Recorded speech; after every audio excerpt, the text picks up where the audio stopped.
Rancher rescues hanged giant Apache girl. Next day their chief came. The rope creaked against the oak branch as Jake Martinez rode up the dusty trail toward his ranch.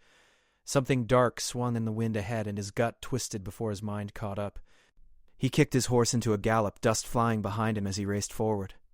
A woman hung from the tree, her feet barely touching the ground, the noose tight around her neck.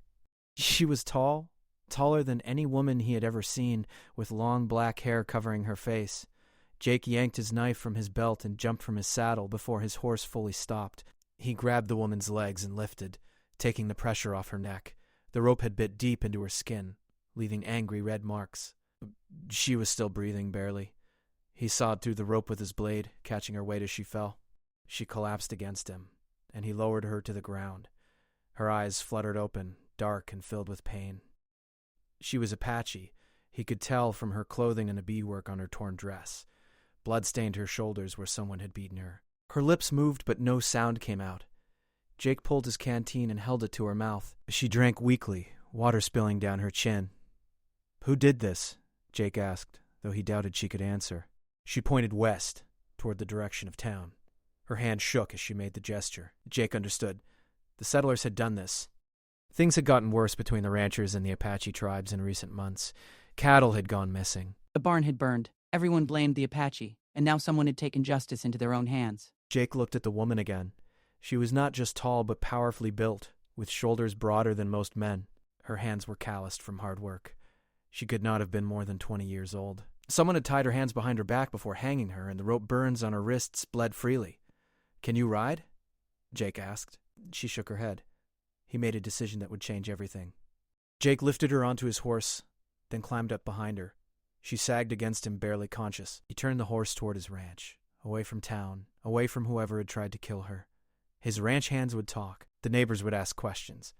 But Jake Martinez had never left someone to die, and he was not about to start now. The ranch appeared over the next hill, a small collection of buildings surrounded by wooden fences. Smoke rose from the chimney of the main house. Jake's dog started barking as they approached. He rode straight to the barn and dismounted, catching the woman as she slid from the saddle. She was heavy, solid muscle and bone, but he managed to carry her inside. He laid her on a pile of hay and grabbed a blanket from the tack room. Her breathing had steadied, but her eyes remained closed. Jake fetched water and cleaned cloth, then carefully cleaned the wounds on her neck and wrists. The rope burns were deep. She would carry those scars forever. As he worked, her eyes opened again. This time they held something besides pain. They held fear and something else. Recognition, maybe. She had seen him before, Jake realized, perhaps at the trading post or in town. She knew he was a rancher, one of the people who had taken Apache land. "You're safe here," Jake said, though he knew his words meant little. "Nobody's going to hurt you again." She studied his face for a long moment, then closed her eyes. Within minutes, her breathing deepened into sleep. Jake stood and walked to the barn door, looking out at his land. He had just made himself an enemy of every rancher in the territory. But as he glanced back at the sleeping woman, he knew he had made the only choice he could live with. The sun climbed higher in the sky as Jake Martinez worked around his ranch, his mind never far from the woman in the barn. He had checked on her twice already, bringing water and some dried meat.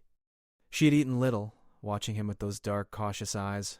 Her neck was swollen and bruised, making it painful for her to swallow. The rope had nearly crushed her windpipe.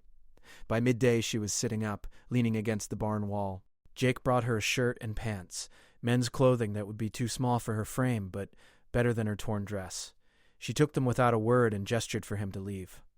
When he returned 10 minutes later, she had changed and was standing, though she swayed on her feet. "You need to rest," Jake said. She shook her head and pointed outside. She wanted to leave. Jake understood her reasoning. Every moment she stayed put him in danger. If the men who hanged her discovered she was alive and hiding on his property, they would come. They would come with guns and torches. "At least stay until dark," Jake said. "You can barely walk. You won't make it a mile in daylight." She considered this, then nodded slowly. She sank back down to the hay, and Jake saw her wince as the movement pulled at her injuries. He brought a bucket of cool water and set it beside her, along with more food. She drank deeply but left the food untouched. "What's your name?" Jake asked. She looked at him for a long moment, as if deciding whether to answer. Finally she spoke, her voice rough and damaged from the hanging. "Nina." "I'm Jake." She nodded. She already knew. Jake realized she probably knew everything about him, about his ranch, about his routines. The Apache were not careless people. They watched and learned and remembered. "Why did they try to hang you?" Jake asked. Nina touched her throat gently, then pointed to herself and made a gesture Jake did not understand. She tried to speak, but the words came out in a painful rasp. Instead, she drew in the dirt floor with her finger. She drew cattle, then crossed them out. She pointed to herself and shook her head. "They blamed you for stealing cattle," Jake said, "but you didn't do it." She nodded. "Who did?" Nina drew another figure in the dirt, a man with a hat. She made the shape of a gun with her hand. Then she drew coins, many coins. Someone was stealing cattle and selling them, Jake realized. Someone who wanted the Apache to take the blame. Before Jake could ask more questions, his dog started barking furiously. Hoofbeats thundered up the road toward the ranch. Jake moved to the barn door and looked out. 3 riders approached, and he recognized them immediately. Bill Crawford, Pete Harris, and young Danny Wells. All ranchers from neighboring properties, all men who had lost cattle in recent weeks. "Stay quiet," Jake told Nina. "Don't make a sound." He stepped out of the barn and closed the door behind him, walking forward to meet the riders. They pulled up in a cloud of dust, their horses snorting and stamping. Bill Crawford was a large man with a gray beard and cold blue eyes. He looked down at Jake with suspicion written across his face. "Jake?" Bill said, not bothering with pleasantries. "You seen any Apache around here?" "No," Jake lied smoothly. "Why?" "We strung one up yesterday for cattle theft," Pete Harris said. He was thin and wiry, with a face like a rat. Big woman, tall as a man, cut herself down somehow and got away. Figured she might have headed this direction. "Haven't seen anyone," Jake said. "Just been working the ranch." Bill Crawford's eyes narrowed. "Mind if we look around? Won't take but a minute." Jake's hand drifted closer to his pistol. "I do mind, actually. This is my property, Bill. You got no right to search it without cause." "No cause?" Danny Wells spoke up. He was barely 20, with a hot temper and too much confidence. "We got 50 head of cattle missing between the 3 of us. That Apache woman was probably part of it. We got every right to find her." "You got a right to search your own land," Jake said. "Mine is different. You want to search here? You go get the sheriff and come back with a warrant." The 3 men exchanged glances. Bill Crawford leaned forward in his saddle. "You protecting Apache now, Jake? That what this is about?" "I'm protecting my property rights," Jake said. "Same as any man would. Now, unless you got official business here, I suggest you move along. I got work to do." For a moment, Jake thought it would come to violence. Pete Harris's hand moved toward his gun, but Bill Crawford held up a hand, stopping him. The older man smiled, but it did not reach his eyes. "Fair enough, Jake. We'll go see the sheriff. But you remember this conversation when your cattle start disappearing. The Apache don't distinguish between ranchers who help them and those who don't. They turned their horses and rode away, but Jake knew this was far from over. He watched until they disappeared over the hill, then went back into the barn. Nina was standing now, a pitchfork in her hands, ready to fight. She had heard everything. "They'll be back," Jake said, "probably with the sheriff. We need to get you out of here before nightfall." Nina shook her head. She pointed at Jake, then at herself, then made a walking gesture. She was saying they should go together, that it was not safe for him to stay either. "This is my ranch," Jake said. "I'm not abandoning it." Nina's eyes flashed with anger. She pointed west toward the mountains where her people lived. Then she pointed at the ground and made a slashing gesture across her throat. She was telling him that staying here meant death, that the ranchers would not forgive him for helping her. Ike wanted to argue, but he knew she was right. He had crossed a line by hiding her. Men like Bill Crawford did not forget such things. They would make his life hell, maybe worse. But the alternative was running, leaving behind everything he had built. "I need time to think," Jake said. Nina shook her head. There was no time. She moved to the barn door and looked out at the setting sun. In a few hours it would be dark enough to travel. She would leave then, with or without him. Jake could see the determination in her face. He spent the next hour preparing. He filled saddlebags with food and water, gathered ammunition for his rifle and pistol, and rolled up blankets. If he was going to run, he would do it properly. Nina watched him work, her expression unreadable. When everything was ready, Jake saddled 2 horses. The sun had just touched the horizon when they heard it. Hoof beats again, but this time many more. Jake looked out and his blood went cold. At least a dozen riders approached, with Bill Crawford and the sheriff at the front. They carried torches that burned bright in the growing darkness. "Too late," Jake said. Nina grabbed his arm and pulled him toward the back of the barn. There was a door there that led to the pasture beyond. They could ride hard and maybe outrun the posse, but Jake doubted it. These men knew the land as well as he did. The riders surrounded the ranch. Sheriff Tom Baker called out in a voice that carried across the yard. "Jake Martinez, we know you're hiding that Apache woman. Send her out and we can settle this peaceful." Jake looked at Nina. Her face was calm, resigned. She had expected this. She moved toward the front of the barn, ready to surrender herself to save him. Jake grabbed her shoulder and pulled her back. "No," he said quietly. "We go together or not at all." He picked up his rifle and moved to the barn door. Before he could open it, an arrow punched through the wooden wall 6 inches from his head, then another and another. Jake dropped to the ground, pulling Nina down with him. The arrows were not coming from the posse. They were coming from the hills behind the ranch. Shouts erupted from the yard. Gunfire cracked through the air. Jake risked a look through a gap in the barn wall and saw chaos. Apache warriors on horseback had swept down from the hills, attacking the posse from behind. The ranchers were scattering, some firing back, others fleeing in panic. Nina was at the wall now, looking out. Her face showed surprise, then understanding. She spoke a single word in Apache, too quiet for Jake to hear. Then she grabbed his arm and pulled him toward the horses. "We ride now," she said in her damaged voice. They mounted and burst out the back door of the barn at a full gallop. Behind them, the sounds of fighting faded into the distance. They rode hard through the darkness, Nina leading the way toward the mountains. Jake followed, his ranch burning behind him, his old life ending with every hoofbeat. They rode through the night without stopping, putting as much distance as possible between themselves and the ranch. Nina guided them through rocky terrain that would make tracking difficult. Jake's horse stumbled twice in the darkness, but they pressed on. By the time the sun began to rise, painting the desert sky in shades of orange and red, they had reached the foothills of the mountains. Nina finally slowed her horse and led them into a narrow canyon. A spring bubbled up between the rocks, forming a small pool of clear water. The horses drank gratefully while Jake and Nina filled their canteens. Jake's entire body ached from the ride. He had not slept in over 24 hours, and exhaustion was catching up with him. Nina seemed equally tired, but she remained alert, watching the canyon entrance. Her hand never strayed far from the knife at her belt. Jake noticed for the first time that she carried no other weapons. Whoever had captured her had taken everything. "Those warriors last night," Jake said. "Your people?" Nina nodded. She pointed to the mountains ahead, then to herself. They were close to her tribe's territory. The warriors had been watching the ranch, probably watching her. They had saved both their lives. "Why didn't they just take you?" Jake asked. "Why attack?" Nina's expression darkened. She drew in the dirt again, sketching quickly. She drew a group of figures, then drew one larger than the rest. She pointed to herself, then to the large figure. Jake understood. She was important to someone big. The warriors had come for her. "Your father?" Jake guessed. Nina shook her head. She made a gesture that Jake interpreted as chief or leader. Then she drew more figures around the chief, warriors with weapons. She was telling him that her rescue was not just personal, but political. The hanging of an Apache woman had been an act of war, and the tribe had responded. Jake felt his stomach drop. "They're going to raid the ranches." Nina met his eyes and nodded slowly. "More than raid," her expression said. This was the beginning of something bigger.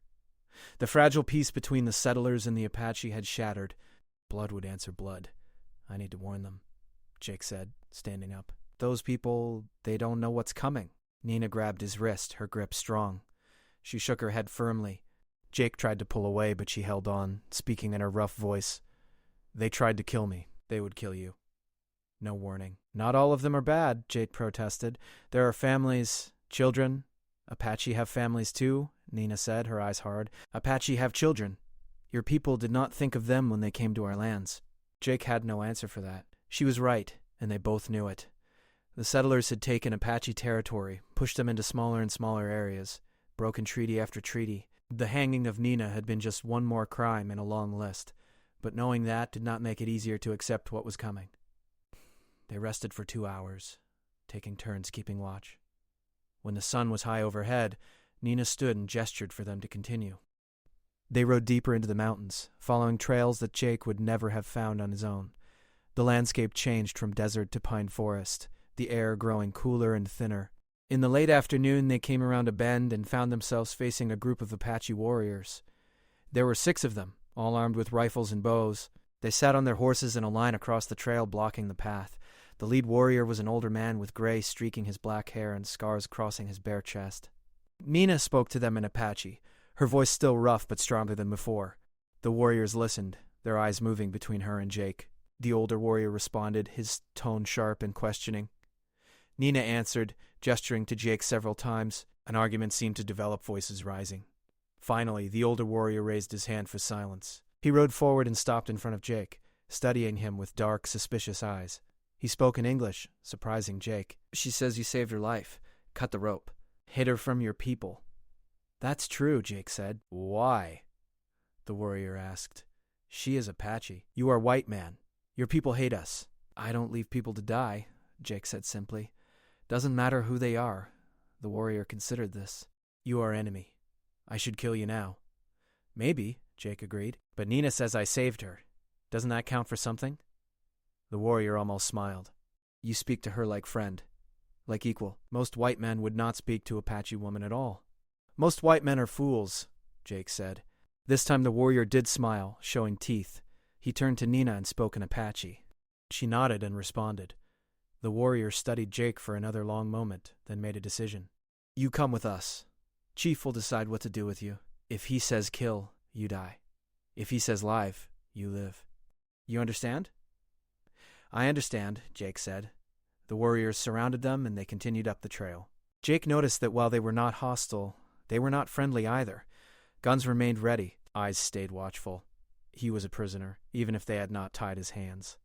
They rode for another hour before reaching the Apache camp. It was larger than Jake had expected, with dozens of shelters spread across a mountain meadow. Women worked at cooking fires, children played in the grass, and more warriors stood guard at the perimeter. Everyone stopped and stared as they rode in. Nina dismounted and immediately several women rushed forward, embracing her and examining her injuries.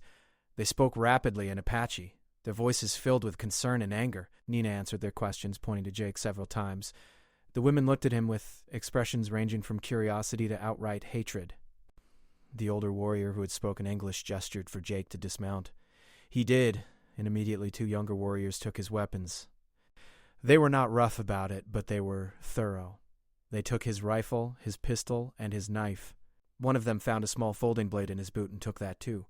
"This way," the older warrior said. He led Jake through the camp to a large shelter at the center. Outside stood more warriors, these clearly elite guards. They parted to let the older warrior through, but blocked Jake's path until the warrior spoke sharply to them. Reluctantly, they stepped aside. Inside the shelter, a man sat on a woven mat. He was massive, easily 6.5 feet tall even sitting down, with shoulders like a bull. His face was weathered and scarred, his eyes fierce and intelligent. Gray streaked his long black hair. He wore traditional Apache clothing decorated with intricate beadwork and silver ornaments. This was clearly the chief Nina had drawn in the dirt. The chief looked up as they entered, his eyes locked on Jake, and Jake felt the weight of that gaze like a physical thing. This was a man who had led his people through countless battles, who had seen his land stolen and his people killed. This was a man who had every reason to hate Jake on sight. The older warrior spoke in Apache, gesturing to Jake. The chief listened without expression, his eyes never leaving Jake's face. When the warrior finished, the chief stood. He was even more imposing standing up, towering over everyone in the shelter. He walked to Jake and stopped inches away, looking down at him. Jake forced himself to stand still, to meet those fierce eyes without flinching. For a long moment, neither man moved. Then the chief spoke, his voice deep and rumbling. "My daughter tells me you saved her life." Jake's mind reeled. Nina was the chief's daughter. That explained everything, the warriors coming to rescue her, the importance placed on her safety, the anger at her attempted hanging. "I did what any decent person would do," Jake said. "Any decent person?" the chief repeated. "But your people are not decent. They steal our land. They kill our people. They try to hang my daughter like a criminal. Why should I believe you are different?" "I can't speak for other people," Jake said. "I can only speak for myself. Your daughter was dying. I couldn't let that happen." The chief studied him for another long moment. "You know what happens now? You know what comes because of what they did to her? War," Jake said quietly. "War," the chief agreed. "My warriors are already riding.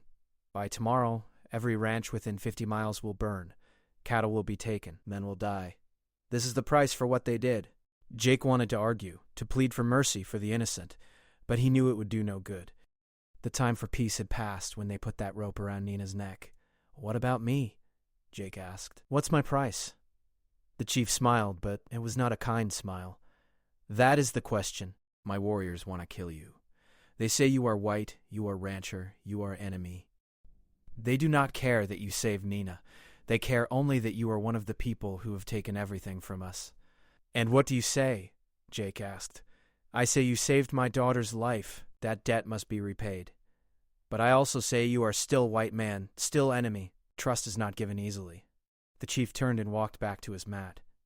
He sat down and gestured for Jake to sit as well. Jake did, crossing his legs on the dirt floor. The older warrior remained standing, his hand on his knife. "You will stay here," the chief said. "You will not leave camp. You will not touch weapons. My warriors will watch you always. If you try to escape, they will kill you. If you try to warn your people, they will kill you. Do you understand?" "I understand," Jake said. "Good. Tomorrow I will decide if you live or die. Tonight you will think about the choices that brought you here." The chief gestured, and the older warrior pulled Jake to his feet. He was led out of the shelter and across the camp to a smaller shelter at the edge. 2 warriors stood guard outside. Inside there was a mat, a blanket, and nothing else. It was a cell, however primitive. Jake sat down on the mat and put his head in his hands. He had saved Nina's life, but in doing so he had lost everything. His ranch was burned, his neighbors thought him a traitor, and now he was a prisoner of the Apache, his life hanging by a thread. Outside he could hear the sounds of the camp preparing for war, weapons being sharpened, horses being readied, warriors singing songs of battle. Tomorrow people would die. His people, Nina's people, all of them caught in a cycle of violence that seemed to have no end. Jake lay down on the mat and stared at the ceiling of the shelter. Sleep would not come easily tonight. The morning sun had barely risen when Jake was pulled from his shelter by 2 warriors. They did not speak as they led him through the camp, past women preparing breakfast, past children staring with wide eyes. The camp was quieter than the night before. Many of the warriors already gone on their raids. They brought him to the chief's shelter again. Inside, the chief sat with several older men, clearly his advisors. Nina was there too, sitting at her father's right hand. The bruises on her neck had darkened overnight, ugly purple and black marks that stood out against her skin. She met Jake's eyes briefly, her expression unreadable. The chief gestured for Jake to sit. One of the advisors, an ancient man with a face like weathered leather, spoke in Apache. The chief translated. "Gray Fox asks why we should let you live. He says you are a white man, and white men cannot be trusted. He says your people have broken every promise they ever made to us." Jake looked at Gray Fox. "I haven't made any promises to break, and I'm not asking you to trust me. I'm just asking you to remember that I saved Nina's life when I could have looked the other way." Another advisor spoke, this one younger with fierce eyes. The chief translated again. "Running Bear says saving one life does not make up for the hundreds of Apache lives taken by white men. He says your debt is paid by the fact that we have not killed you yet." "Maybe he's right," Jake said. "But I didn't take those lives. I'm not responsible for what other men did." "But you benefit from it," the chief said, his own words now. "You live on land that was once ours. Your cattle graze on grass that fed our buffalo. Your water comes from springs that were sacred to our ancestors. You say you are not responsible, but you have taken everything from us just the same." Jake had no answer for that. It was true, all of it. He had built his ranch on Apache land, never thinking about who had been there before, never caring about the cost of his success. Nina spoke for the first time, her voice still rough but stronger than yesterday. She spoke in Apache, her words flowing fast and passionate. The advisors listened, some nodding, others shaking their heads. When she finished, the chief looked at his daughter with a mixture of pride and concern. "My daughter says you are different from other white men," the chief translated. "She says you saw her as a person, not as an animal to be hanged. She says you risked everything to save her, knowing that your own people would turn against you. She says we should give you a chance." "A chance to do what?" Jake asked. The chief leaned forward. "A chance to prove that you mean what you say, that you truly are different from the others." "How do I do that?" "You will ride with my warriors," the chief said. "You will help us take back what is ours. If you fight beside us, if you prove your loyalty, then you will be accepted.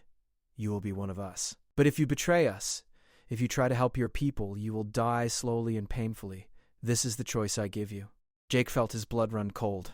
The chief was asking him to fight against his own people, to help raid the ranches, to become a trader in truth. Everything in him rebelled against the idea. But what was the alternative? Death, certainly.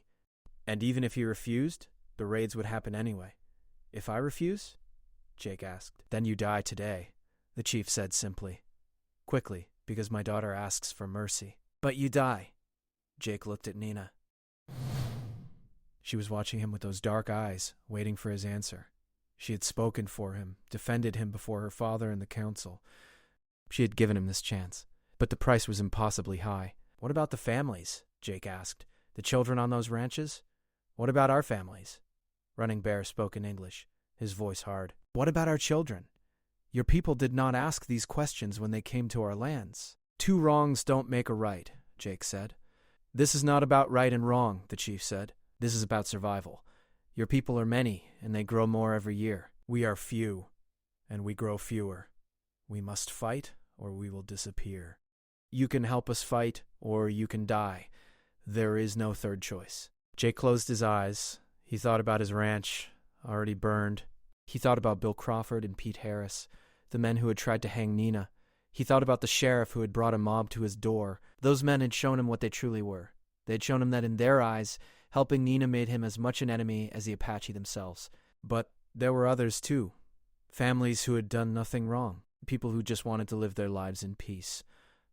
Could he really help destroy them? He opened his eyes and looked at Nina again. She had almost died because of hatred and fear. She had been hanged not for anything she had done, but for what she was. And when Jake had saved her, he had been marked for death too. The ranchers had shown him that there was no middle ground, no neutrality in this fight. If I ride with you, Jake said slowly, I have conditions, the advisors muttered angrily. No one gave conditions to the chief, but the chief held up his hand for silence. Speak, he said. No women die. No children. Anyone who surrenders peacefully is spared. We take cattle and supplies, but we don't massacre innocents. Running Bear snorted. The white man speaks of mercy. Where was mercy when they massacred our village at Sand Creek? Where was mercy when they slaughtered our women and children? I wasn't at Sand Creek, Jake said. I didn't do that, and I won't do it here. If you want me to fight, those are my terms. The chief studied Jake for a long moment. Then he spoke to his advisors in Apache. An argument erupted, voices rising and falling. Gray Fox seemed particularly opposed, pointing at Jake and speaking rapidly. Nina joined the argument, her voice sharp. The discussion went on for several minutes. Finally, the chief raised his hand again. Silence fell immediately. We accept your terms, the chief said. We will not harm women and children who do not fight. We will spare those who surrender. But if someone fights us, man or woman, they will die. This is war, not a game. I understand, Jake said. Then we have an agreement. You will ride with my warriors. You will fight beside us. And if you prove true, you will have a place among us.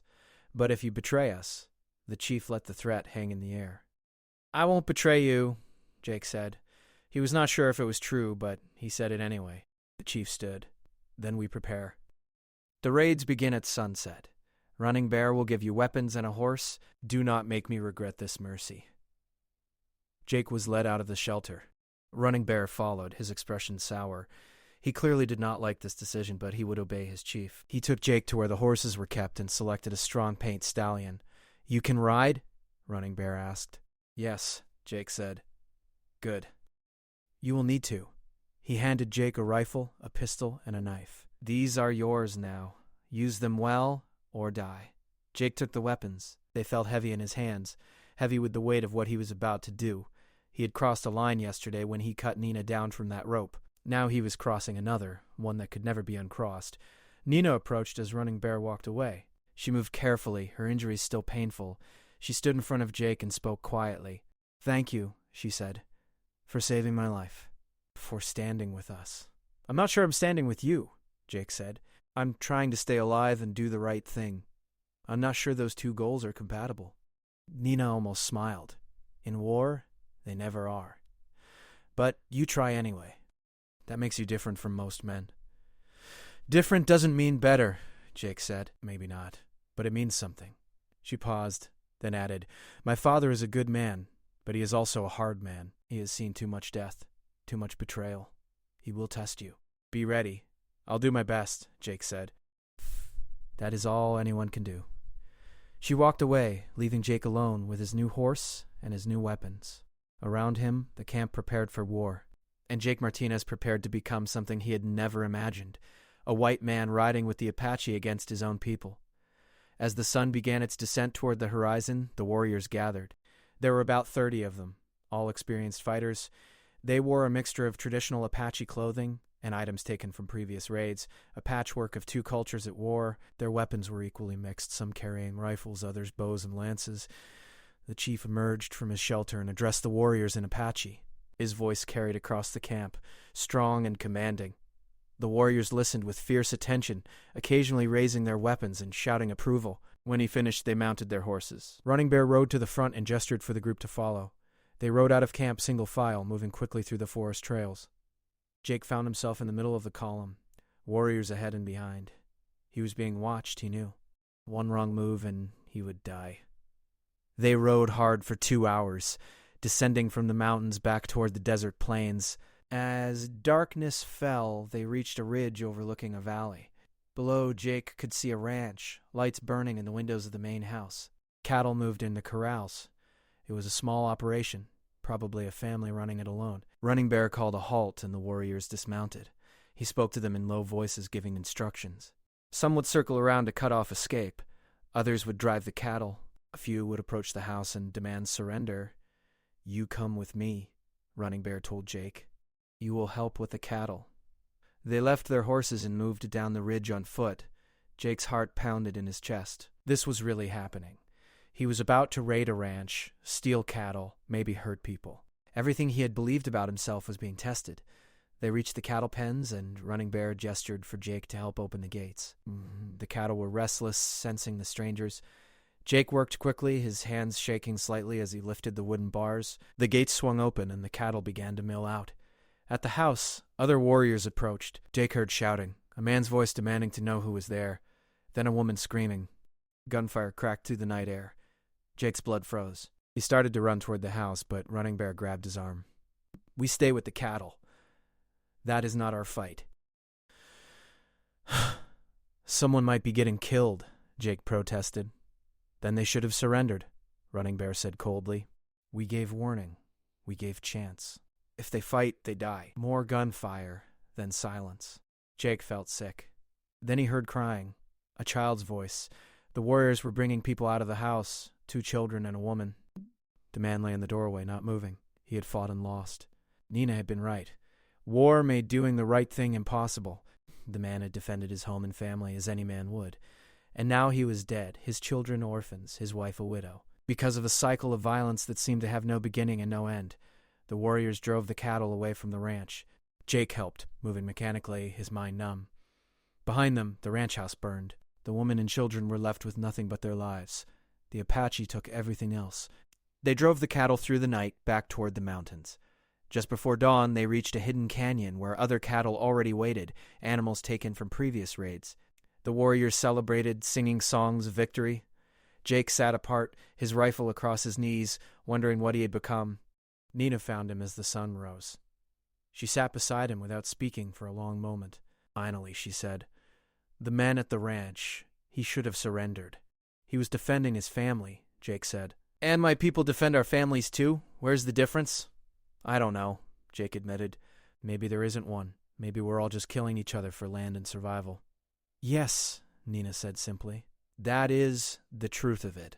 Your people came to our lands. They took what they wanted. Now we take it back. This is the way of the world." "It's a terrible way," Jake said. "Yes," Nina agreed. "But it is the only way we have." They sat in silence, watching the sun paint the canyon walls in gold and red. Below them, the stolen cattle grazed peacefully, unaware of the blood that had been shed for them. Above them, smoke rose in the distance from burning ranches. And between them, 2 people from different worlds tried to understand a conflict that neither had started but both had been pulled into. The raids continued for 3 more days. Jake rode with the warriors, helping drive cattle, watching as ranch after ranch fell. Some families surrendered peacefully and were spared. Others fought and died. The cattle herd grew larger, hundreds of animals now hidden in the mountains. On the 4th day, Running Bear led them to a different target. It was a larger ranch, one Jake recognized. Bill Crawford's place. The man who had led the mob to hang Nina. The man who had come to Jake's ranch demanding to search for her. This one is special, Running Bear told Jake as they looked down from a ridge. This man led the attack on Nina. He tied the rope. He kicked the horse. The chief wants him alive. Jake felt a cold satisfaction mixed with dread. Crawford deserved to face justice for what he had done. But Jake knew Apache justice would be harsh. He thought about arguing for mercy, then remembered Nina hanging from that tree, her face purple, her eyes bulging. Crawford had shown no mercy then. They waited until full dark, then moved in. This time, Jake was assigned to the group approaching the house. Running Bear wanted him there, wanted to test him against someone from his own people. It was a test Jake knew he could not fail. The ranch was well defended. Crawford had hired extra men after the raid started, cowboys who could fight. As the Apache approached, guns opened up from the house and the bunkhouse. Bullets whined through the air. One warrior went down, hit in the leg. Jake took cover behind a water trough and returned fire. He aimed high, trying not to hit anyone, but knowing he had to appear committed. The battle raged for nearly half an hour, gunfire lighting up the night. Then Running Bear led a group around to the back of the house. They threw burning brands onto the roof. The fire spread quickly. Soon the defenders had a choice, burn or flee. They chose to flee, running out the front door into the waiting warriors. Most were captured without further fighting. But Bill Crawford came out shooting. He was a big man and a brave one, Jake had to admit that. Crawford fired his pistol, dropping one warrior before the others rushed him. Even then, he fought, his fists like hammers. It took 4 warriors to bring him down and tie his hands. Crawford's eyes found Jake in the firelight. Recognition dawned, followed by fury. "You?" he snarled. "You treasonous bastard. I knew you were helping them." Jake said nothing. What could he say? Crawford was right. Jake had become exactly what he had accused him of being. They took Crawford and his men back to the Apache camp. The hired cowboys were released with a warning never to work against the Apache again. But Crawford was kept prisoner. The chief wanted to see him personally. The next morning, the chief sat in judgment. Crawford was brought before him, hands still bound, face bruised from the fight. He looked at the chief with defiance, showing no fear. "You are the one who tried to hang my daughter?" the chief said in English. "I am," Crawford said. "And I'd do it again. She's Apache. You people have been stealing our cattle for months." "My daughter never stole your cattle," the chief said. "But you did not care about truth. You cared only about revenge. Same as you're doing now," Crawford shot back. "Raiding, burning, killing, you're no better than me." The chief stood and walked to Crawford, towering over him. "There is a difference. I fight to protect my people. You fight to take what does not belong to you. Our lands, our water, our lives. You came here where you were not wanted and you took everything. And when we resist, you call us savages." Crawford spit at the chief's feet. "Kill me and get it over with. I'm not afraid of you." The chief smiled coldly. "I will not kill you. That would be too easy. Instead, you will live. You will be adopted into our tribe. You will learn our ways. You will see that we are not animals to be hanged, but people with families and honor. And maybe if you live long enough, you will understand what you have done." Crawford's eyes widened. This was worse than death to a man like him, to be forced to live among those he hated, to become one of them. He started to protest, but the warriors dragged him away. Jake watched it all, feeling a strange mixture of emotions. Justice had been done, but it felt hollow. Crawford would suffer, learn, or die, trying.